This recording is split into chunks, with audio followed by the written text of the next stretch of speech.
ఎంత మంచి వాడవు, ఎంత గొప్ప దేవుడవు, నీకు సాటి ఎవ్వరు లేరయ్యా లేరయ్యా.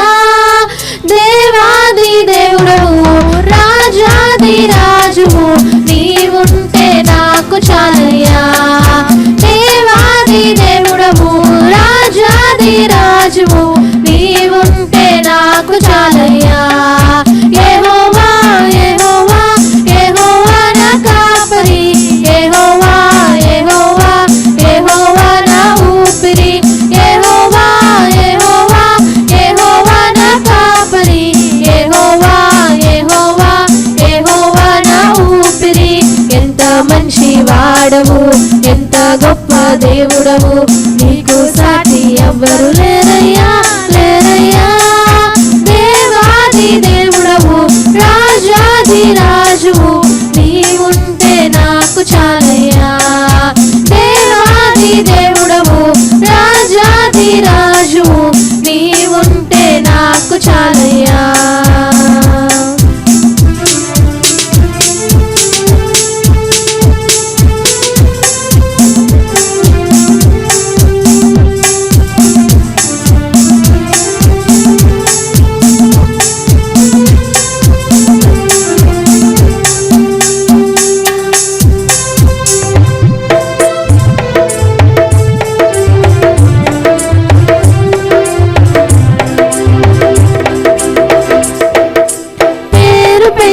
పిలిచావు, లాజరు రమ్మన్నావు, కన్నీటిని తుడిచావు, కష్టాలే తీర్చావు.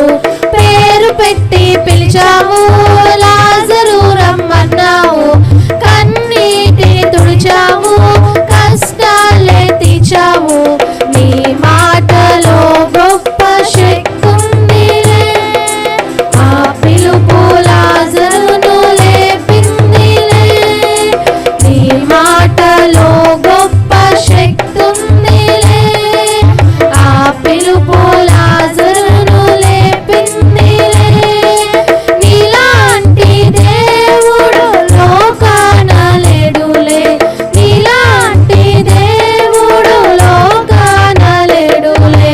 యెహోవా యెహోవా యెహోవా నా కాపరి, యెహోవా యెహోవా యెహోవా నా ఊపిరి, యెహోవా యెహోవా యెహోవా నా కాపరి, యెహోవా యెహోవా యెహోవా నా ఊపిరి.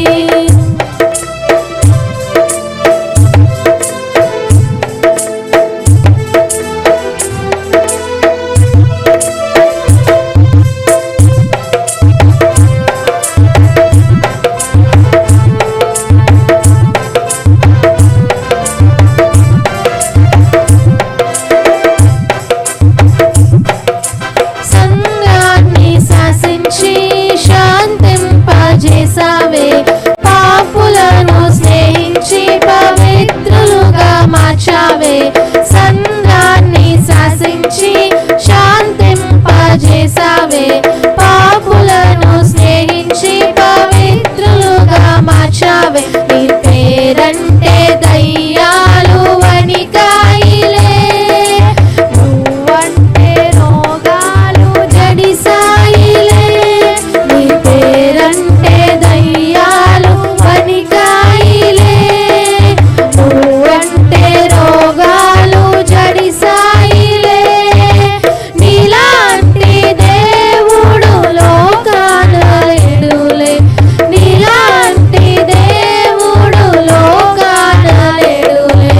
యెహోవా యెహోవా యెహోవా నా కాపరి, యెహోవా యెహోవా యెహోవా నా ఊపిరి, యెహోవా యెహోవా యెహోవా నా కాపరి, యెహోవా యెహోవా యెహోవా నా ఊపిరి. ఎంత మంచి వాడవు, ఎంత గొప్ప దేవుడవు, నీకు సాటి ఎవ్వరు లేరయ్యా లేరయ్యా. దేవాది దేవుడవు, రాజాది రాజువు, నీవుంటే నాకు చాలయ్యా. దేవాది దేవుడవు, రాజాది రాజు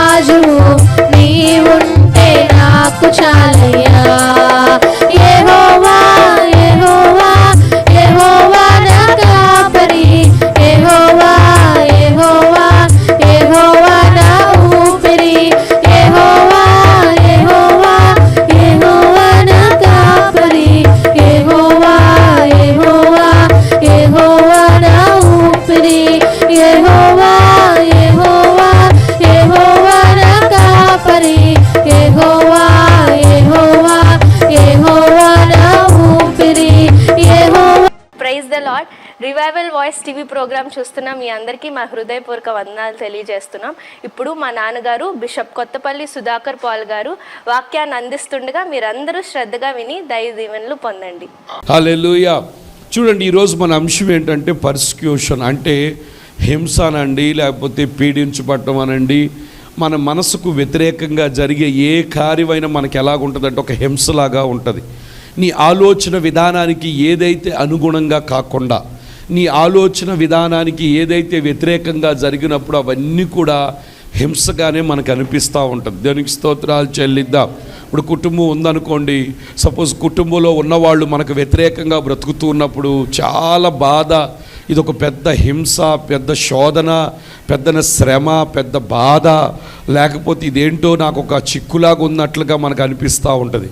కాబట్టి ఈ యొక్క హింసల గురించి, అలాగే క్రైస్తవ భక్తిలో ఉన్నప్పుడు, ఈ భక్తి చేస్తూ ఉన్నప్పుడు దీని యొక్క మతపరమైన హింసలు కూడా వస్తూ ఉంటాయి. పరిశుద్ధ గ్రంథం ఈ హింసల గురించి ఏం చెప్తుందో మనకు అర్థమైనప్పుడు, ఆ హింస అనేది మనకు వచ్చినప్పుడు, బాధ అనేది మనకు వచ్చినప్పుడు, ఆ శ్రమ అనేది మనకు వచ్చినప్పుడు, ఆ శోధన అనేది మనకు వచ్చినప్పుడు మనం ధైర్యంగా నిలబడటానికి బైబిల్ ఏం చెప్పింది, దీన్ని బట్టి మనం ఎలా ప్రవర్తించాలి, ఎలా ఉండాలన్న విషయం మనకు అర్థమవుతుంది. కాబట్టి ఒక ఆశీర్వాదము, స్వస్థత, విడుదల ఇవే కాకుండా బైబిల్ చెప్తున్న ఈ హింసలు, శ్రమల గురించి కూడా మనం ఏమవ్వాలి, తెలుసుకోవాలి. దేవునికి స్తోత్రాలు చెల్లిద్దాం. మనిషి పుట్టిన తర్వాత వాడు శ్రమానుభవంకే పుడుతున్నాడంట. మనిషి జీవితం అంటే యుద్ధకాలం అంట, యుద్ధకాలం. నుప్పులు మనకు తెలుసు. ఏదన్నా నుప్పు కాలుస్తున్నప్పుడు రవ్వలు ఎలా పైకి ఎగురు పడతాయి, మన జీవితం కూడా అలాంటి పరిస్థితి. దేవునికి స్తోత్రాలు చెల్లిద్దాం. కాబట్టి మనిషి జీవితంలో శ్రమ లేని వారు ఎవరైనా ఉన్నారా? దాని గురించి దేవుని వాక్యం ఏం చెప్తుందో మనం చూద్దాం. 2 తిమోతికి రాసిన పత్రిక 3వ అధ్యాయం 12వ వచనం. అపోస్తలుడైన పౌలు తిమోతికి చెప్తున్నాడు ఈ మాటలు. 3వ అధ్యాయం 12. తిమోతి ఎవరంటే తన ఆత్మీయ కుమారుడు. అపోస్తలుడైన పౌలుకి వివాహం జరగలేదు. ఆయన వివాహం లేకుండానే దేవుని సేవ చేశాడు. చాలా తెలివిగల ఆయన, పండితుడు. మరి దేవుని కొరకు ఎన్నో హింసలు, శ్రమలు అనుభవించాడు ప్రభు కొరకు. అలాగే కపట సహోదరులు 1 కాదు 2 కాదు, నమ్మిన వాళ్ళు ఆయనకి ఎన్నో మోసం చేశారు, ఎన్నో మాటలన్నారు, ఎంతో హింస అనుభవించిన ఆయన తిమోతికి, ఆయన యొక్క ఆత్మీయ కుమారుడైన తిమోతికి ఇది రాస్తూ ఉన్నాడు. ఏమని రాస్తున్నాడు? 11వ వచనం. అంతియోకయు, ఇకోనియు, లుస్తా, అంటే ఈ పట్టణాలు ఇవి. అంతియోకి పట్టణం, ఇకోనియా అనే పట్టణం, లుస్తా అనే పట్టణములలో నాకు కలిగినట్టి హింసలను, ఉపద్రవములను తెలుసుకొనిన వాడవై నన్ను వెంబడించితివి. ఈ తిమోతి అంట అపోస్తలుడైన పౌలు కలిగిన హింసలను చూచి కూడా హింసలను భయపడకోకుండా ఎవరిని వెంబడించారు? యేసు ప్రభు వారికి పెడుతున్న హింసలను చూచి పేతురు వారు ఏమన్నారో తెలుసా? ఆయన ఎవరో నాకు తెలియదని చెప్పి ముమ్మారు అబద్ధం ఆడారు. ఆ తర్వాత పరిశుద్ధాత్మ పొందుకున్న తర్వాత ఆయన అబద్ధం ఆడటమే కాదు, ఒక్కసారి ప్రభువుని తెలియనట్టుగా చెప్పాడు. కానీ తర్వాత ఏం జరిగిందో తెలుసా? ప్రభు కొరకు తలకిందులుగా ఆయన సిలువ ఎంచుకున్నారు. హింసల్లో కూడా ఇష్టపడ్డారు ప్రభు కొరకు. దేవునికి స్తోత్రాలు చెల్లిద్దాం. అందుకే ఈ యొక్క అపోస్తలుడైన పౌలు చెప్తున్నాడు, అంతియోకియాలో, ఈ యొక్క అంతియోకియా, ఇకోనియా, లుస్తా అనే ఈ పట్టణాలు, మరి పౌలు గారు వెళ్ళిన ఫస్ట్ మిషనరీ యాత్రకు వెళ్ళినప్పుడు ఈ పట్టణాలు.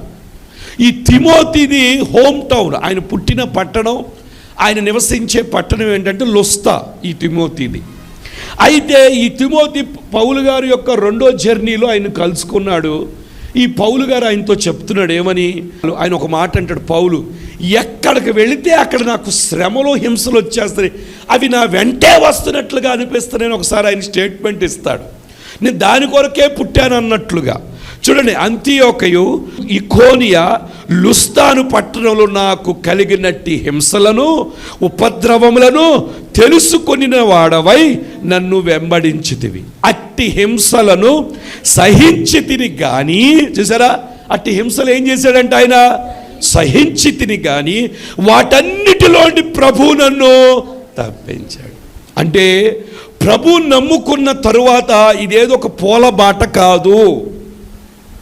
ప్రభు నమ్ముకున్న తరువాత ఇదేదో చక్కగా, అందుకే ప్రభు చెప్పాడు, నా మార్గము సంకుచితమైంది, విశాలమైన మార్గము కాదు.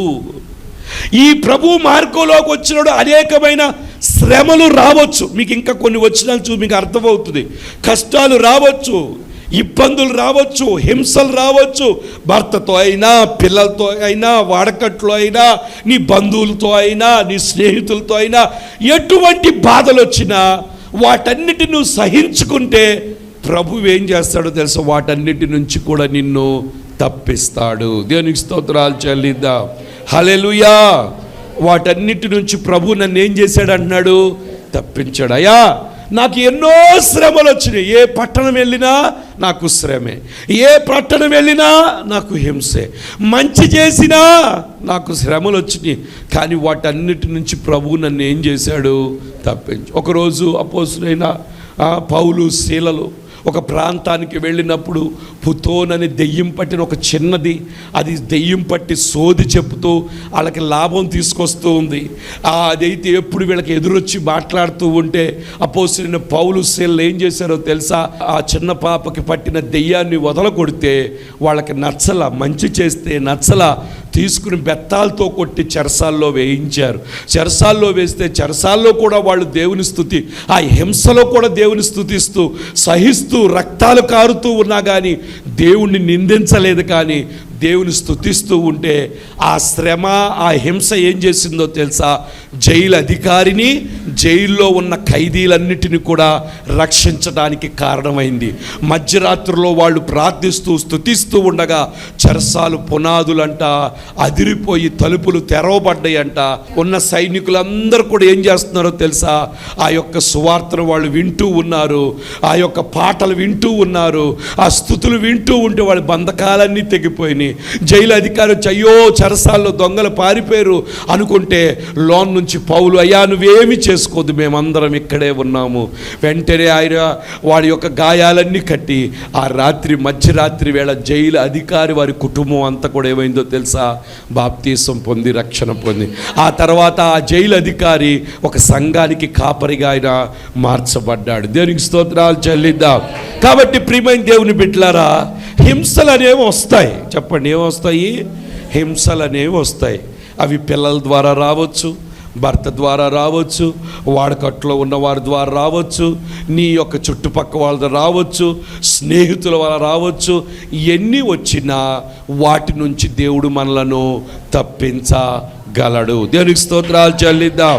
12వ వచనం చూడండి, 12 చూడండి, 12.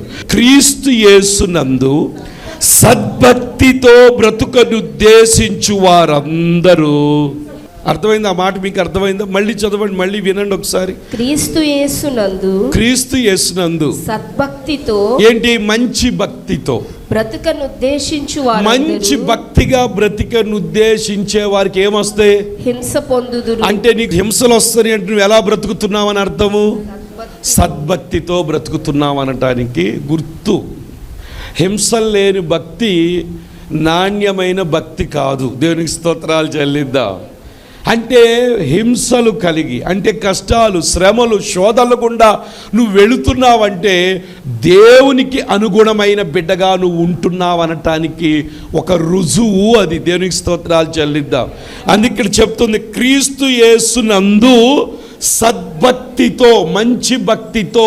మంచి భక్తి ఆయన అంటే అమ్మో దేవుడు చూస్తున్నాడు, నా మాటలు, నా ప్రవర్తన, నా చూపు, అమ్మో ప్రభుకి భయపడిపోతూ బ్రతుకుతూ ఉంటే బ్రతుకనుద్దేశించు వారికి హింస పొందుదురు. దేవునికి స్తోత్రాలు.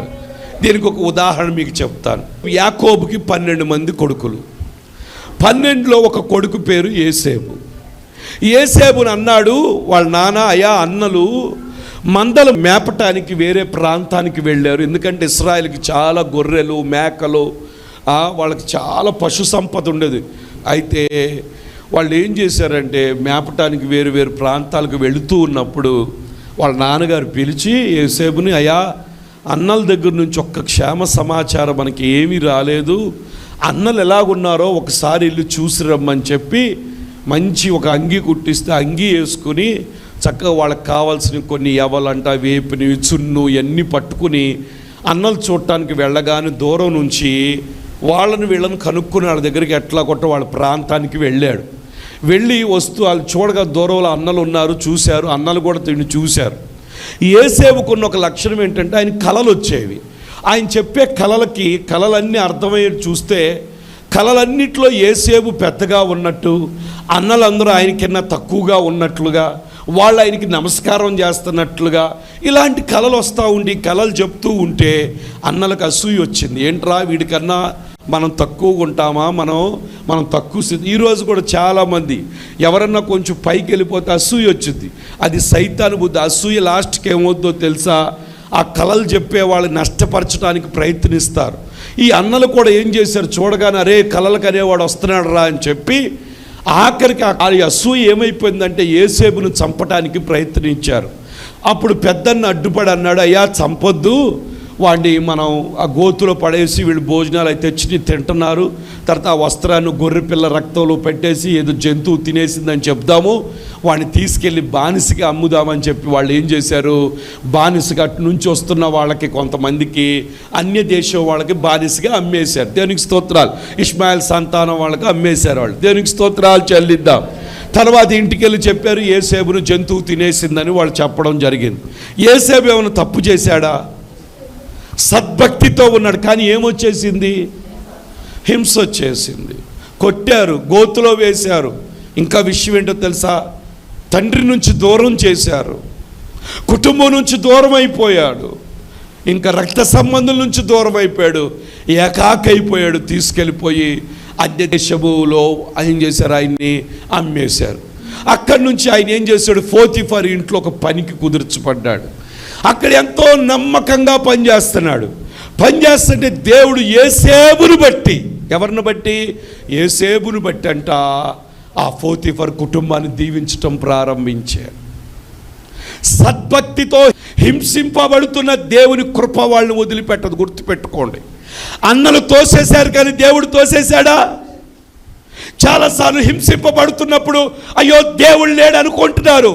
నువ్వు హింసింపబడుతున్నప్పుడు, అనుకోని సంఘటనలో నువ్వు ఉన్నప్పుడు, అనుకోని పరిస్థితుల్లో నువ్వు వెళుతూ ఉన్నప్పుడు ఎవరైనా నిన్ను వదిలేయచ్చు, కానీ నీ యేసయ్య మాత్రం నిన్ను వదలడు. దేవునికి స్తోత్రాలు చెప్పండి. హల్లెలూయా. యేసేపుని అన్నలు వదిలేశారు, నాన్నకు అబద్ధం చెప్పారు. యేసేపు ఎంతో మంచి భావంతో అన్నల దగ్గరకు వస్తే శ్రమ, శోధన, హింస వచ్చింది.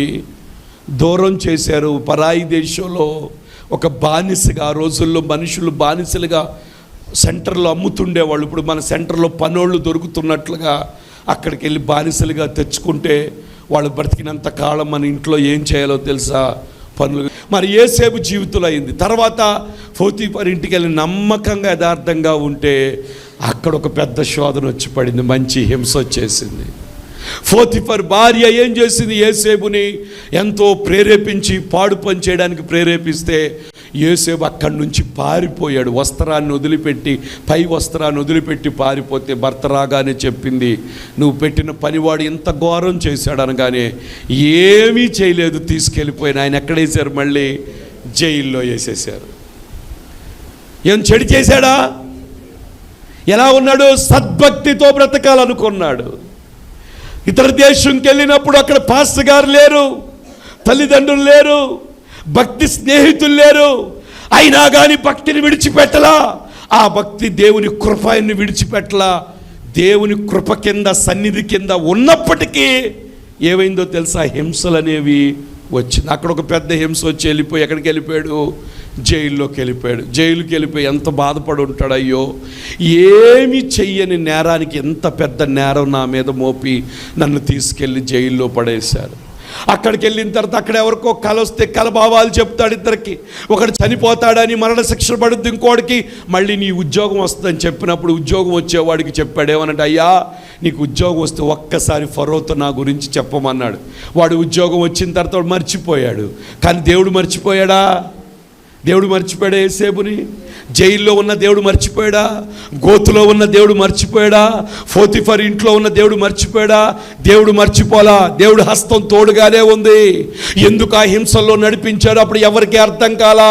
అన్నలు ఎందుకు కొట్టారో తెలియదు, అన్నలు ఎందుకు గోతులో వేశారో తెలియదు, అన్నలు ఎందుకు బానిసగా అమ్మారో తెలియదు, అన్నలు అమ్మితే అక్కడికి వెళ్ళి పోతిఫర్ ఇంటికి ఎందుకు వెళ్ళాడో తెలియదు. అయ్యో ఒక భోజనం దొరుకుతుంది, ప్రశాంతంగా ఉన్నాను అనుకున్నాడు. అక్కడ ఇంత భయంకరమైన శోధన వస్తుందని అనుకోలేదు. నమ్మక ద్రోహం లాంటి ఒక పెద్ద నేరం వేశారు, ఎంతో భయంకరమైన నింద వేశారు. అక్కడికి వెళ్ళి జైల్లోకి వెళ్ళాడు. అయ్యో ఏంటి నా జైలు బతుకు అయిపోయిందని ఎంతో అనుకున్నాడు. ఏమీ అర్థం కాలేదు. కానీ అర్థమయ్యే దేవుడు ఒక ఆయన ఉన్నాడు. ఆయన మాత్రం ఆయన చూస్తూనే ఉన్నాడు. దేవునికి స్తోత్రాలు చాలు. ఇన్నిట్లో కూడా ఎవరిని వదిలిపెట్టలేదు. దేవుని వదిలిపెట్టాడా? మనమైతే చిన్న హింస రాగానే ఈ గుడి మంచిది కాదని వేరే గుడిలోకి వెళ్ళి కూర్చుంటాం. ఈ గుడి కలిసి రాలేదండి, లేకపోతే ఇది బాగోలేదండి, వేస్ట్ అండి దేవుడు, లేకపోతే ఇంకో వెనక్కి వెళ్ళిపోతామండి. వచ్చామండి, ఒక 7 వారాలు చూసాం కానీ ఏమీ అవ్వలేదండి, కాబట్టి మళ్ళీ వెళ్ళిపోతాం. అట్లా వెళ్ళేవాడు దేనికి పనికి రాకుండా పోతాడు. దేవునికి స్తోత్రాలు చెల్లిద్దాం. హల్లెలూయా, హల్లెలూయా. ఒక చెట్టు నాటితే దాని ఫలం కొరకు నువ్వు ఎదురు చూస్తూనే ఉండాలి. ఎక్కడ నాటావో ఆ చెట్టు అక్కడే ఫలిస్తుంది. దేవునికి స్తోత్రాలు చెల్లిద్దాం. హల్లెలూయా, హల్లెలూయా. ఆత్మీయ వృద్ధి కలిగి ఆత్మ సంబంధమైన ఆహారము దొరికే చోట నువ్వు నాటబడితే నువ్వు ఫలిస్తావు. దేవునికి స్తోత్రాలు చెల్లిద్దాం. సరే, జైల్లో ఉన్నాడు, బాధపడుతున్నాడు, కల అయిపోయింది, ఆయన కూడా పట్టించుకోలేదు. ఒకరోజు దేవుడు ఏం చేశాడు తెలుసా? ఫరోకి కల తీసుకొచ్చాడు. కలభావం చెప్పాలని ఊర్లో దేశంలో ఉన్న జ్ఞానులందరూ తీసుకొస్తే ఎవడు కల చెప్పలేకపోయాడు. భావాన్ని ఎవడు కూడా. కానీ యోసేపు ఏం చేశాడో తెలుసా? కలభావాన్ని చెప్పగానే అయ్యో ఎవ్వరు కూడా ఈ కళను చెప్పలేకపోయారు, కాబట్టి ఇది నువ్వే సాధ్యపరచని. 7 సంవత్సరాలు భయంకరమైన కరువు, 7 సంవత్సరాలు విస్తారమైన పంట అనగానే ఆ యొక్క పరిస్థితులన్నిటి మీద ఫరో తర్వాత ఫరో అంతటి వాడిగా యోసేపుని దేవుడు ఏం చేశాడో తెలుసా? అంటే ప్రతి హింస కూడా నీ ఎదుగుదల కొరకే. దేవునికి స్తోత్రాలు చెల్లిదు. పక్కవారితో చెప్పండి, ప్రతి శోధన నీ ఎదుగుదల కొరకే, ప్రతి హింస కూడా నీ ఎదుగుదల కొరకే. దేవునికి స్తోత్రాలు చెల్లిద్దా. నిజంగా అన్నలు గోతులో వేయకపోతే ఫరో దగ్గరికి వెళ్ళేవాడా? ఫరో కలకు అర్థం చెప్పేవాడా? ఫరో తర్వాత ఫరో అంతటి వాడు అయ్యేవాడా? అంతటితో ఆగిపోలేదు. అన్నలున్న ప్రాంతంలో కూడా కరువు వచ్చింది. ధాన్యం కొనుక్కోవడానికి ఎక్కడికి వచ్చారో తెలుసా? యోసేపు ఎదుట చెప్పిన కళ ప్రకారంగా అందరూ కూడా సాష్టాంగా వంగి వంగి దండాలు పెడుతున్న వాళ్ళు చూడగానే యోసేపు ఏడవడం ప్రారంభించాడు. తమ్ముడున్నాడు, బెన్యామీను తీసుకురమ్మని చెప్తాడు. తర్వాత అన్నలతో ఏమంటాడో తెలుసా? మీరు నాకు కీడు చేయాలనుకున్నారు, కానీ నా దేవుడు ఏం చేశాడో తెలుసా? ఆ కీడును మేలుగా మార్చాడు. మీరు చావకుండా ఉండినట్లు దేవుడు ఇక్కడ నన్ను ఉంచాడు. దేవునికి స్తోత్రాలు చెల్లిద్దాం. ఒకవేళ నువ్వు పడుతున్న హింస నీ పిల్లల కొరకేమో, ఒకవేళ నీ భర్త నిన్ను పెడుతున్న హింస, ప్రభు కొరకు నువ్వు పడుతున్న ఆ హింస నీ జీవితంలో నిన్ను ఇంకొక స్థాయిలో నిలబెట్టడం కొరకేమో. కాబట్టి హింసల్లో నువ్వు కంగారు పడద్దు. హింసల్లో నేను చచ్చిపోతాను అనొద్దు. హింసల్లో నేను పారిపోతాను అనొద్దు. హల్లెలూయా. ప్రియమైన దేవుని బిడ్డలారా, క్రైస్తవ ఇది మీకు తెలియాలి. సద్భక్తితో బ్రతకనుద్దేశించు వారికి హింసించబడతారు. దేనికి స్తోత్రాలు చెల్లిద్దా. హింస వచ్చినప్పుడు ఏదో వింతగా అనుకో. ఇంకా కొంచెం క్లారిటీ చూద్దాం. యోహాను సువార్త 15వ అధ్యాయం. బైబిల్ ఉన్నవారు తెరవండి. యోహాను సువార్త 15వ అధ్యాయము 19 నుంచి చదువుతున్నాను, చూడండి జాగ్రత్తగా. మీరు లోక సంబంధులైన ఎడల లోకము తన వారిని స్నేహించును. వింటున్నారా? మీరు లోక సంబంధులైన, మీరు లోకస్తులైన, లోక ప్రకారంగా జీవించే వాళ్ళైతే లోకము తన వారిని ఏం చేస్తుంది? స్నేహిస్తుంది. అయితే మీరు లోక సంబంధులు కాదు. పక్కవాడితో చెప్పండి, మీరు లోక సంబంధులు కాదని చెప్పండి. మరి ఎవరి సంబంధులు మీరు? ఎవరి సంబంధులు మీరు? ఎవరితో సంబంధం ఉంది మీకు? ఇక్కడ ఏమంటున్నాడు తెలుసా?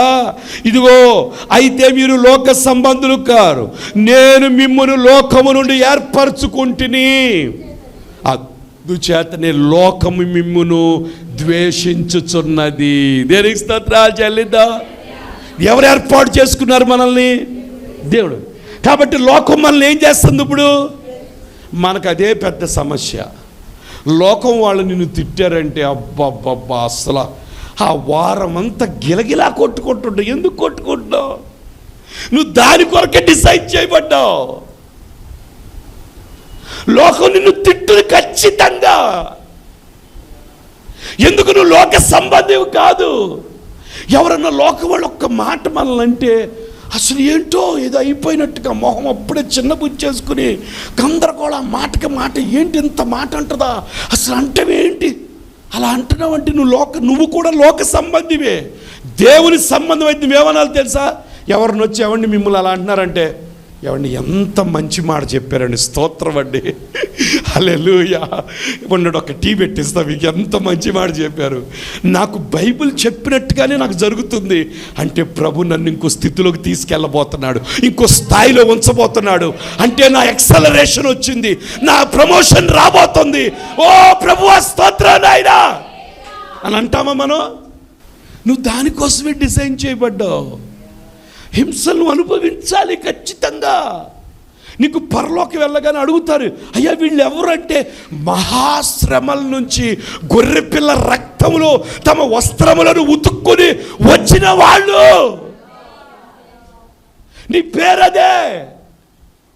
సరే, ఇంట్లో అంత బాగుంది, ప్రభువుని నమ్ముకున్నందుకు కొరడాలతో కొడతండి కొట్టించుకోవా? అపోస్తులందరూ జరిగిందిగా. ఇప్పుడే చెప్పాడుగా పౌలు, ఏమని చెప్పాడు?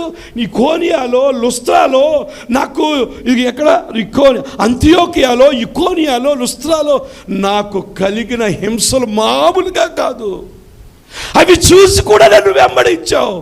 నా దేవుడు అన్నిటినీ సహించాను, నా దేవుడు అన్నిటిలోంచి తప్పించాడు. దేవునికి స్తోత్రాలు చెల్లిద్దాం. హింసలతోనే నువ్వు ఉండవు, తప్పిస్తాడు దేవుడు. ఒళ్ళు పట్టుకోకొని వేడొస్తే జ్వరం వచ్చిందని ఎలా చెప్తాం? తుమ్ములు వచ్చి దగ్గుతుంటే అమ్మో జలుబు చేసింది ఎలా చెప్తామో, క్రైస్తవ దానికి ఏంటో తెలుసా? లోకం నిన్ను ఎక్కువగా ప్రేమిస్తే లోకంలో మొత్తానికి ఏదో తేడా ఉంది. లోకం నిన్ను ఏం చేయాలి తెలుసా? ద్వేషించే స్థితిలో. ఇప్పుడు చూడండి, లోకస్తుల దగ్గరికి ప్రార్థన చేద్దాం రండి, సన్నిధికి రండి అంటే నీతో మాట్లాడతారు వాళ్ళు, నిన్ను వదిలి వెళ్ళిపోతారు.